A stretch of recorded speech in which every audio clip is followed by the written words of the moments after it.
Hi friends, good morning all of you. Myself Madhukar Thakre.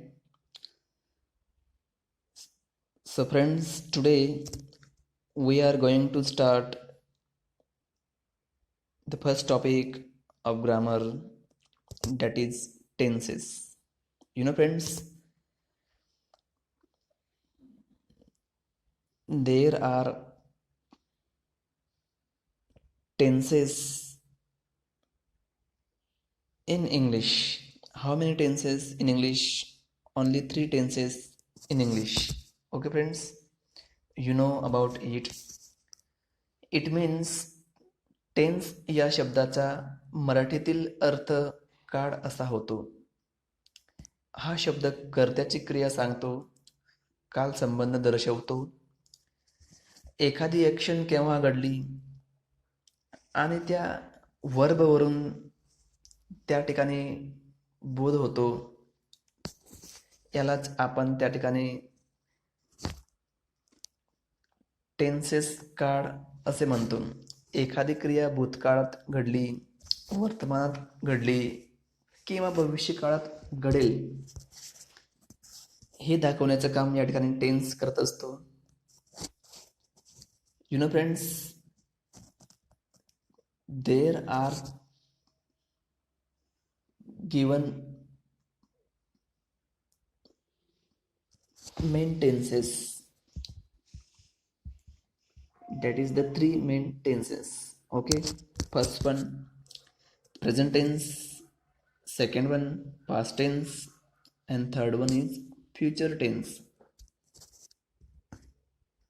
एखादी क्रिया भूतकाळामध्ये घडलेली असेल तर त्याला आपण भूतकाळ म्हणतो. एखादी क्रिया आता घडत आहे त्याला आपण वर्तमान काळ म्हणतो. आणि एखादी क्रिया उद्या घडेल त्याला अपन भविष्य काल म्हणतो. दोस्तों, यहाँ पे जो टेंसेस है, 3 प्रकार के टेंस होते हैं, ये आपको मालूम है. Present tense, past tense and future tense. जो कल हो गया उसको हम पास्ट टेंस बोलते हैं. अभी जो हो रहा उसको हम प्रेजेंट टेंस बोलते हैं. जो होने वाला है उसको हम फ्यूचर टेंस बोलते हैं. Friends, the events happening in the past, that is the past tense. The event, the action take place now, that is the present tense. And the event or actions happening tomorrow or next day, that is the future tense. So you come to know there are three main tenses in English. Am I right?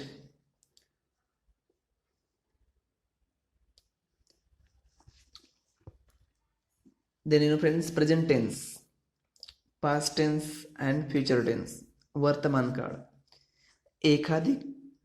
एखादी घटना म्हणा, एखादी action म्हणा, एखादी कोणती क्रिया वर्तमान काळात घडते तर ती क्रिया वर्तमान काळात आहे असे म्हटले जाते.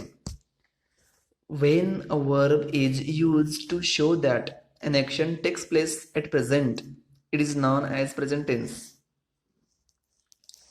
That is, I am speaking, मी बोलत आहे म्हणजे ही घटना प्रेझेंट टेन्समध्ये घडत आहे. I am talking with you, मी तुमच्यासोबत बोलत आहे, वर्तमान काळ या ठिकाणी आहे दर्शवतो.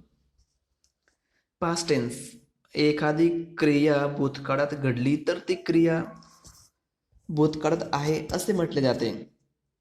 In English, friends, when a verb is used to show that an action was completed, it is known as past tense. Friends, it is verb shows us the relation of action. And last one, friends, future tense. एखादी क्रिया भविष्य काळात घडणार आहे तर ती क्रिया भविष्य काळात आहे असे म्हटले जाते. When a verb is used to show that an action will take place in future, it is known as future tense. Now, let us see. Again, these three main tenses are further again divided into four subtopics. Okay, जे tense आहेत main tense, past tense, present tense आणि future tense यांची सुद्धा पुन्हा त्यांचे 4 उपप्रकारात विभागणी होते. पहिलं असणार या ठिकाणी सिंपल टेन्स, साधा काळ, किंवा त्याला आपण म्हणूया इनडेफिनेट टेन्स असे आपण म्हणू शकतो. दुसरा प्रकार आहे या ठिकाणी कंटिन्युअस टेन्स, त्यालाच दुसरा शब्द आहे इम्परफेक्ट टेन्स. अजून दुसरा शब्द आहे that is the progressive tense. Okay, words are different. Okay, you know. Third one perfect tense, पूर्ण काळ. And last one perfect progressive or you can say perfect continuous tense असंही तुम्ही म्हणू शकतात. विद्यार्थी मित्रांनो, today we will see and try to understand tenses and its subkinds by various examples. आपण वेगवेगळ्या एक्झाम्पल्सद्वारे या ठिकाणी टेन्स समजून घेण्याचा प्रयत्न करणार आहोत. तुम्ही 5वी ते 10वी पर्यंत जे शिकला असाल, किंवा तुम्ही जर दो students from the English medium school have been learning tenses from the first standard, second standard, you know, I hope they are easily understand. Those students from the semi English school, they also understood very easily, and Marathi medium school, they also understand very easily. विद्यार्थी मित्रांनो, तुम्हाला सर्वांनाच माहिती आहे की tense कोणते कोणते आहेत, म्हणून आपण जास्त डिस्कशन या ठिकाणी करणार नाही. We just revise it. Okay, पण तरीसुद्धा समथिंग डिफरंट आपण काहीतरी नवीन या टेन्समध्ये बघू, की जे तुम्हाला वाटेल की खरंच काहीतरी नवीन आपण शिकलो. तर बघूया. सिंपल प्रेझेंट टेन्स पहिला प्रकार आहे. Simple present tense, you know friends, त्या ठिकाणी सिंपल प्रेझेंट टेन्स त्याची रचना सुद्धा दिलेली आहे. Subject plus verb plus object, हे झालं सिंपल प्रेझेंट टेन्स याची रचना. ओके, जर त्या ठिकाणी कर्ता तृतीय पुरुषी असेल तर त्या ठिकाणी एस किंवा ES प्रत्यय लागत असतो, हे तुम्हाला माहिती असेल. बघा की त्या ठिकाणी आहेत आय राईट, मी लिहितो, साधा वर्तमान काळ आहे. We write, you write, you write, he writes. बघा विद्यार्थी मित्रांनो, जे 3 क्रमांकाचं सेंटेन्स आहे ही राईट्स, त्या ठिकाणी आपण एस प्रत्यय लावलेला आहे. शी राईट्स, कारण ते थर्ड पर्सन तृतीय पुरुषी एकवचनी असल्यामुळे आपण एस किंवा ES लावत असतो. They write, it writes. Okay friends, या ठिकाणी सिंग्युलर अँड प्लुरल या गोष्टीसुद्धा महत्त्वाच्या आहेत. काही एक्झाम्पल्स या ठिकाणी दिले आहेत. For example, Rajesh writes letter, simple present tense. Meera sings a song, I eat a mango, they work in the farm. अशा प्रकारे. तर हे सिंपल प्रेझेंट टेन्स, त्यांचे काही एक्झाम्पल्स, सब्जेक्ट या ठिकाणी दिलेले आहेत, ते आपण थोडक्यात बघितलं. आता various uses of simple present tense. यहाँ पे जो सिंपल प्रेजेंट टेंस है, इसके बहुत सारे यूजेस है जो मैं आपको अभी बताने जा रहा हूँ. That is I am going to tell you now the various uses of simple present tense. जी क्रिया नियमित घडते, सरावाची असते, जी क्रिया काही ठराविक कालावधीनंतर नियमित घडते अशा सातत्य दर्शविणाऱ्या ॲक्शन्स साध्या वर्तमान काळात सांगितल्या जातात. या काळासाठी खालील ॲडवर्बियल फ्रेज जसे की generally, usually, daily, that is your habitual action. The words indicated, the words shows us your habitual actions. That is also that is also simple present tense. Generally, usually, daily हेच आहेत या ठिकाणी adverb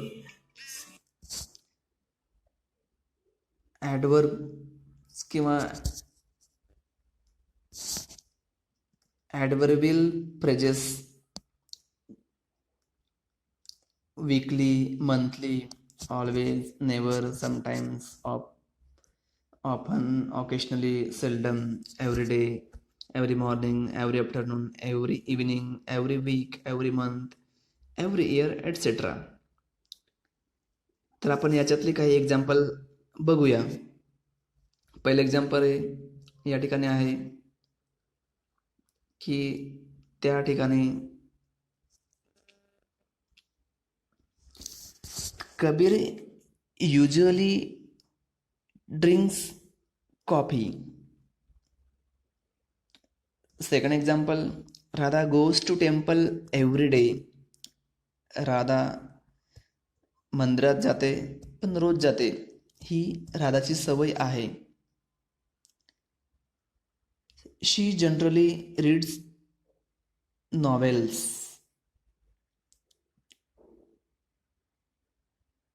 Then Mahesh goes to market once a week. Sachin reads the Times of India daily. I visit my town to every weekend. Raj occasionally visits his uncle. Ganesh never comes here. So that adverbs indicate is his or her daily routine. Okay, so that it is the simple present tense. Next one, दुसरा आपण वापर बघूया की शाश्वत सत्य, त्रिकाल बाधित सत्य, universal truth आपण म्हणतो सामान्य घटना सांगण्यासाठी सिंपल प्रेझेंट टेन्सचा वापर करतो. एक्झाम्पल बघूया. Water boils at 100 Celsius degree Celsius. Okay. The sun rises in the east. Time and tide waits for no man. Man is mortal. Honesty is the best policy. Familiarity breeds contempt. Sound travels at 330 mil second. The earth moves round the sun. 2 and 2 makes 4. हे जे universal truth आहे अशा गोष्टींबद्दल जेव्हा आपण सांगतो तेव्हा सुद्धा आपण या ठिकाणी साध्या वर्तमान काळाचा वापर करत असतो. बघूया नेक्स्ट या ठिकाणी. त्यानंतर बघा am, is, are, do, does, have, has हे सुद्धा त्या ठिकाणी जी मूळ क्रियापदे आहेत साध्या वर्तमान काळात वापरली जातात, परंतु ती वाक्यामध्ये एकटी असणे गरजेचे असते व ही क्रियापदे जर मुख्य क्रियापदाबरोबर आली तर ती सहाय्यकारी क्रियापदे म्हणून काम करतात. Okay friends. I am a doctor, main verb. बरोबर. You are a good girl. I am a teacher of English. He is my bosom friend. I do my work. He does his work regularly. I have bungalow. She has nice farm. तर या ठिकाणी ही सहाय्यकारी verb सुद्धा त्याकडे simple present tense मध्ये वापरली जातात. Okay friends. Next आपण बघूया की त्या ठिकाणी पुढचा वापर इन द एक्सक्लेमेटरी सेंटेन्सेस. उद्गारवाचक वाक्यामध्ये सुद्धा जर उद्गारवाचक वाक्याची सुरुवात हिअर किंवा देअर या अशा स्थळदर्शक शब्दाने झालेली असेल तर अशा वाक्यात साधा वर्तमान काळ वापरतात. वाक्याच्या शेवटी उद्गारवाचक चिन्ह असते. It is use to exclamatory sentences beginning with here and there. You know, friends, let us see some example. He comes, here comes the hero. Here goes the bridegroom. Here goes the bridegroom. There goes the bus. Here comes the prime minister. Here goes the champion.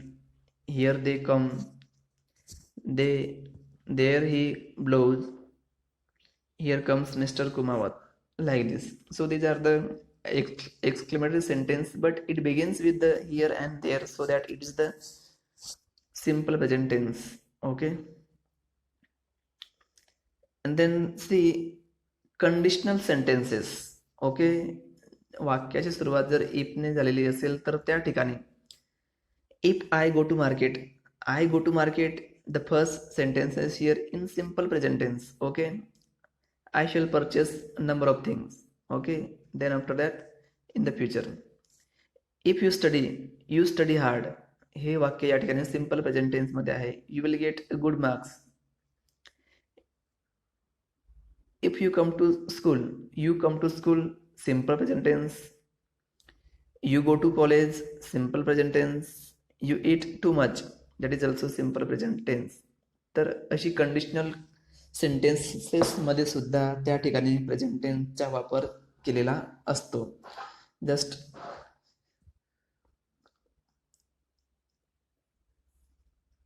Next uses, it is used to express fact that exist at the time of speaking and for planned actions in future.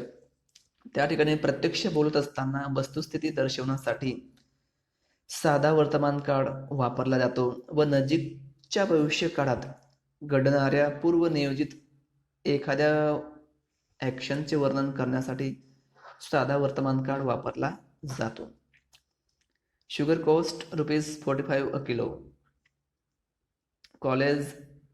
The college examinations begin in April. Friends, या ठिकाणी जरी परीक्षा एप्रिलमध्ये सुरू होणार असली तरी सुद्धा बोलण्याचा जो काळ आहे तो प्रेझेंट टेन्स आहे.